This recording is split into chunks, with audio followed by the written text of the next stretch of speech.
राजेश खन्ना जी को दी राजेश खन्ना उस फिल्म ने बनाया जो फिल्म शूट शुरू होने से एक दिन पहले कैंसिल हो गई थी, यानी कि स्क्रैप हो गई थी। जी हाँ, सलीम खान साहब कहते हैं कि उन्होंने ना ही तो राजेश खन्ना से पहले पॉपुलैरिटी का वो उफान देखा और ना ही राजेश खन्ना के बाद कभी भी, यानी कि आज तक भी पॉपुलैरिटी का वो उफान उन्होंने किसी भी स्टार के लिए देखा है, यहाँ तक कि अपने खुद के बेटे सलमान खान के लिए भी नहीं।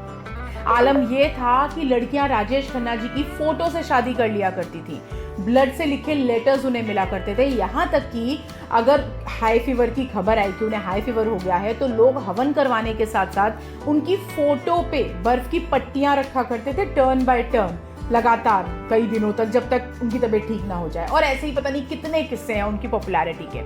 पर ऐसा हमेशा से नहीं था। राजेश खन्ना जी की जो डेब्यू फिल्म थी वो फ्लॉप हो चुकी थी। सेकेंड फिल्म आई तो उनकी परफॉर्मेंस की सराहना तो हुई पर फिल्म चली नहीं। थर्ड फिल्म फिर फ्लॉप हुई और चौथी फिल्म भी चली नहीं। अब आलम यह हो चुका था कि राजेश खन्ना जी को इंडस्ट्री में कोई भी टच करने के लिए तैयार नहीं था। उनकी कॉल्स अवॉइड करी जाने लगी और उनके साथ कोई भी जना फिल्म बनाना नहीं चाहता था। पर क्योंकि Rajesh Khanna ji all India level पर एक एक्टिंग कॉन्टेस्ट हुआ था, यूनाइटेड गिल्ड कॉन्टेस्ट, उसके विनर थे, तो कॉन्ट्रैक्ट में लिखा था कि कुछ प्रोड्यूसर्स को उनके साथ फिल्म बनानी है। अब इसी के चलते शक्ति सामंता जी, जो उन प्रोड्यूसर्स में से एक थे, उनको वैसे भी राजेश खन्ना जी के ऊपर विश्वास था, तो उन्होंने एक फिल्म उनको ऑफर करी। उस फिल्म में राजेश जी का बहुत छोटा सा रोल था, पर वो शक्ति जी के साथ काम की जो अपॉर्चुनिटी थी उसको खोना नहीं चाहते थे, तो उन्होंने हाँ बोल दी। बहुत छोटा सा रोल था। तो अब फिल्म की शूट अगले दिन से शुरू होनी थी, सारी तैयारियां हो चुकी थी। तो एक दिन पहले शाम को सुरिंदर जी, जो अनिल कपूर जी के फादर और प्रोड्यूसर भी थे, उनकी एक फिल्म थी एक श्रीमान एक श्रीमती, जो बनकर तैयार थी। तो वो शक्ति जी के पास आया और उन्होंने बोला कि मेरी ये फिल्म है और आप जरा एक बार देखिए और मुझे आपका फीडबैक चाहिए। तो वो चले गए उनके साथ देखने के लिए। स्टूडियो में अब जब शक्ति जी फिल्म देख रहे थे और फिल्म क्लाइमेक्स तक पहुंची तो मानो शक्ति जी की सांस ऊपर नीचे होने लगी। रीजन बीइंग कि एक श्रीमान एक श्रीमती और उनकी फिल्म, यानी शक्ति जी की फिल्म जिसका शूट अगले दिन से शुरू होना था, उन दोनों का क्लाइमेक्स हूबहू सेम था। और ये पॉसिबल इसलिए था बिकॉज दोनों फिल्मों के राइटर एक थे। अब फिल्म खत्म होते होते शक्ति जी की तो सांसें ऊपर नीचे होने लगी, घबरा गए, परेशान हो गए, गुस्सा भी आ रहा था कि करे तो करे क्या। वो उसी उधेड़ बुन में वहां से निकलकर अपने ऑफिस पहुंचे और उस रास्ते में उन्होंने ये डिसाइड कर लिया कि अब ये फिल्म नहीं बनेगी, इस फिल्म को स्क्रैप कर दिया जाएगा। ये फिल्म थी आराधना, पर आराधना तो बनी, राइट। तो हुआ ये कि जब वो अपने ऑफिस पहुंचे और इस परेशानी में थे, तो तभी गुलशन नंदा जी और केलकर जी, जो उस वक्त के बड़े राइटर्स थे और शक्ति जी के दोस्त भी थे, वो आए। और जब उन्होंने देखा कि शक्ति जी परेशान हैं तो उनसे पूछा कि क्या हुआ, तो शक्ति जी ने सब कुछ बताया और साथ में ये भी बताया कि वो अब शूट नहीं करेंगे इस फिल्म की, ये फिल्म स्क्रैप कर दी गई है। तो ऑल्दो गुलशन जी ओरिजिनल राइटर नहीं थे, लेकिन गुलशन जी और केलकर जी ने बोला कि कोई बात नहीं, हम लोग बैठते हैं, अभी बैठते हैं आपके साथ और इस फिल्म का क्लाइमेक्स चेंज कर देते हैं, कौन सी बड़ी बात है। उन दिनों में होता भी ऐसा था। तो लेकिन शक्ति जी ने मना कर दिया, बोले कि अगर ये फिल्म बनती तो ऐसे ही बनती, अब अगर उसको चेंज किया गया तो मैजिक चला जाएगा। लेकिन फिर भी गुलशन जी ने उन्हें शांत कराते हुए बोला, क्योंकि वो गुस्से में थे, उन्हें काम किया और बोले कि आप एक मौका तो दीजिए, हमें करने तो दीजिए काम इस पे। अगर आपको ये स्क्रिप्ट पसंद नहीं आएगी फिर तो हमारे पास एक और नई स्क्रिप्ट है, रखी हुई है, आप चिंता मत कीजिए, फिर हम वो बना लेंगे। तो शक्ति जी ने बोला चलो ठीक है, एक बार सुनने में क्या जाता है।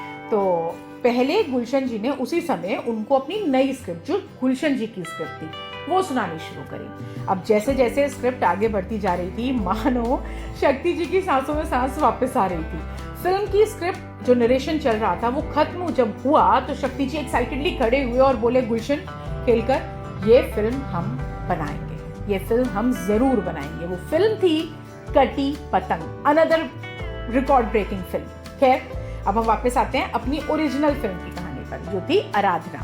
तो अब शक्ति जी मान गए कि ठीक है, अब आप इसमें चेंजेस कीजिए और मैं सुनने के लिए तैयार हूँ। तो उसी वक्त गुलशन जी और केलकर जी बैठे, शक्ति जी भी साथ में बैठे और पूरी रात उन तीनों ने उस स्क्रिप्ट पर काम किया, आराधना की स्क्रिप्ट पर काम किया। सुबह होते होते अब स्क्रिप्ट पूरी तरह से चेंज हो चुकी थी, सेकेंड हाफ बिल्कुल चेंज हो चुका था। जहां पर राजेश जी का पहले एक छोटा सा रोल था, वहां पर अब राजेश जी का रोल इक्वली इंपॉर्टेंट हो चुका था इस फीमेल ओरिएंटेड फिल्म। अब फिल्म की शूट शुरू हुई फिल्म की शूट खत्म हुई, प्रीमियर रखा गया।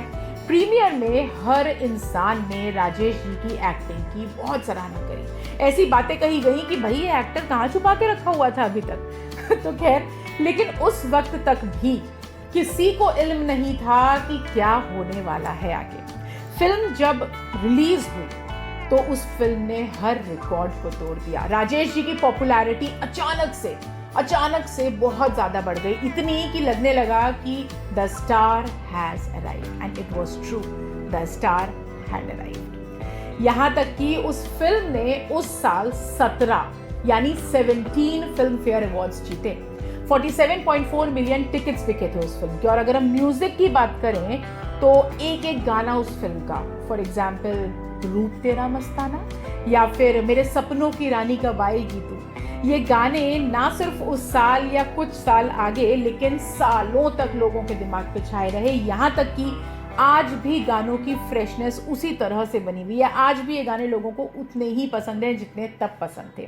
तो इस फिल्म ने हर मायने में और इस फिल्म के एक्टर्स ने हर मायने में आसमान की ऊंचाइयों को छू लिया और Rajesh ji became a phenomena. इसलिए मुझे लगता है कि जो होता है ना अच्छे के लिए होता है। मतलब कहने के लिए लोग कहते हैं, but I truly believe in this, because अगर उस दिन वो 2 फिल्मों के क्लाइमेक्स ना सेम हुए होते तो स्क्रिप्ट बदलने की बात ही ना आई होती। अगले दिन से शूट शुरू था, पर स्क्रिप्ट बदली गई, और जब स्क्रिप्ट बदली गई तो राजेश जी का जो एक छोटा सा रोल था वो बदल कर काफ़ी बड़ा हो गया, इक्वली इम्पॉर्टेंट हो गया एक्ट्रेस के बनस्पत।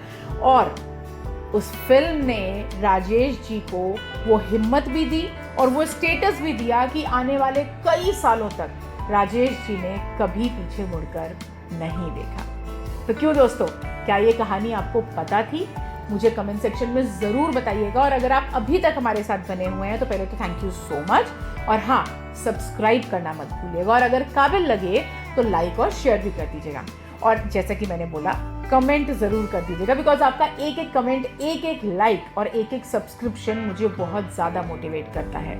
तो on this note, till the next time we meet again, bye bye for now.